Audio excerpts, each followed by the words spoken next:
I was told in a phone message from Donna Rosenthal, she said, "I have some good news for you. Can you call me back?" Of course, the journalist in me was intrigued. It's my great pleasure to begin the presentation of the Alumni Medalists for 2008. Mary Ellen Jeffries Bingham, School of Social Work, 1995. I couldn't speak. I was just dumbfounded. It was a complete shock. When I received the telephone call, I thought for a moment that they were confused. It's hard to think that I would be deserving of such an award, given that I was doing something I really enjoyed. Excellent.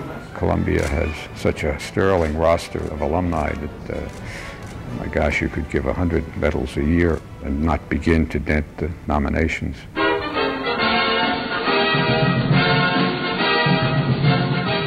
I've been on the Board of Visitors at the Journalism School since it was created, which is 20 or 25 years or so ago.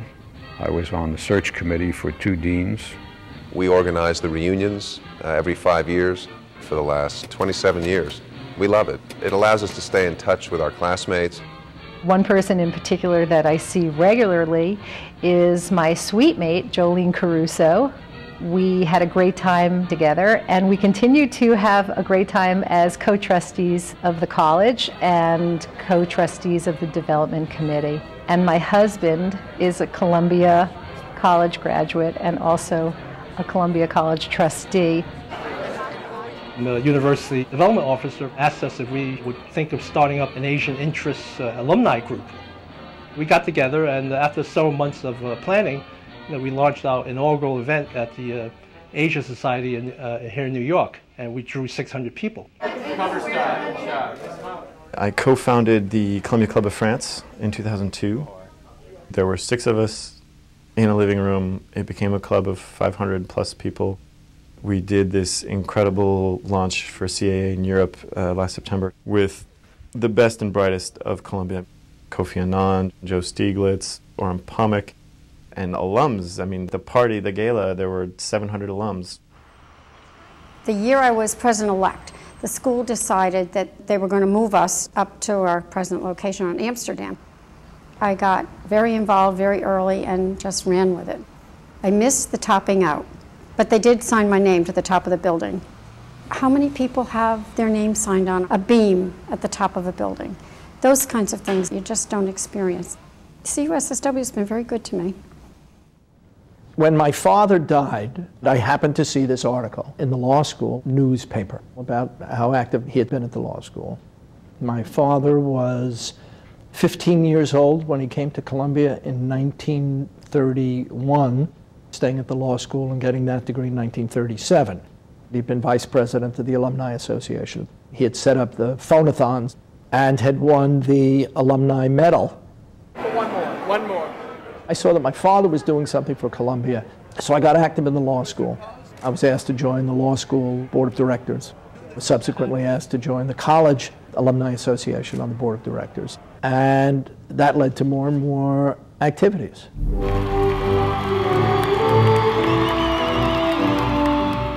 To walk out of Low Library and onto the dais and see all those people was unbelievable. Don C. Waite III Business School. I love that pageantry out there. In that setting, it's like an old Greek amphitheater with everybody around. It's thrilling. It really is. The crowds were enthusiastic. I felt a little tingle down my legs when the engineering school and the business school cheered me on. It's an overwhelming experience to share that day with all the parts of the university. You look back at these kids and think of all they've got ahead of you. You think back on your life and when you graduated and all you had ahead of you. It's a great adventure for all of them. When I was at the law school, there were a series of pretty contentious meetings between the student body and the administration. And I remember one particular meeting with Dean Michael Sovereign when he was challenged, most particularly by me, as to why there were only 35 women in the class of 350. He took the position that it was merit admissions, but of course we knew it was not.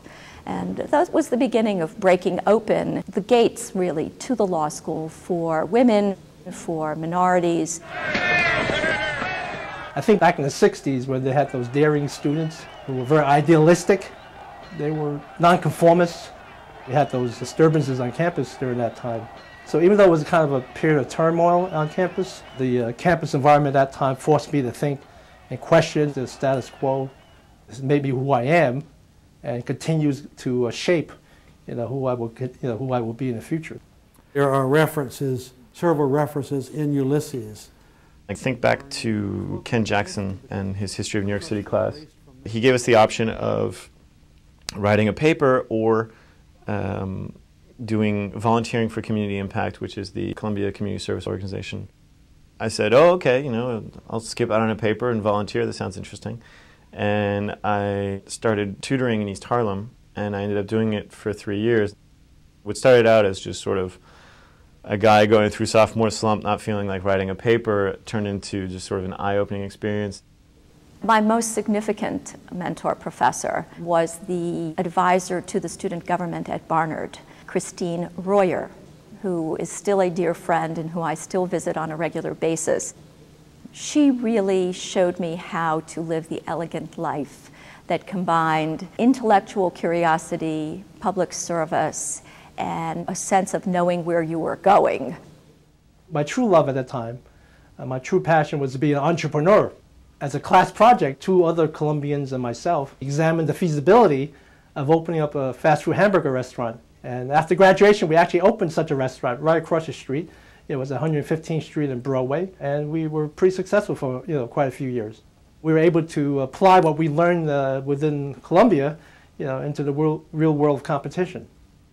I was in theater, and we had the Bard Hall Players, which was the only full-time dramatics group in any medical school in the country. It was an incredibly vibrant culture and community. That was very important, to become a humanistic type of physician, so that you always remembered there was more to life than just books. And PNS practiced that, I think elevated it to a level that's not seen elsewhere in the country. The transition of coming from an immigrant experience to Columbia University, the jewel of New York City, and discovering what America was about, what higher education was about, what an obligation of a citizen was, what a life lived in both an intellectual and a public-spirited way could be, was the essence of the experience that I had here. Not the least of which I met my husband in law school, so to the extent that Columbia has a part in that, I thank Columbia for that. Columbia now is hot as a pistol. The undergraduate school was hot. The business school was doing great. The law school, it's the place to be. Columbia has great momentum, and I'm anxious to see it continue and do whatever I can to help it out. Being associated or affiliated with a world-class institution feels good, frankly, to the extent that I can feel that I am participating in the process of continuing to improve the institution, continuing to grow the institution, and even just to maintain what's already there is very gratifying. Anytime we have opportunity to get involved in or celebrate the great diversity that is life, we really find the true meaning of life. With alumni stuff, you tend to look towards the past. One of the things I value the most is the contact with the students and looking to the future and looking positively. It's fun. Aside from the fact that what you're doing is helping students, any one of whom can change the world.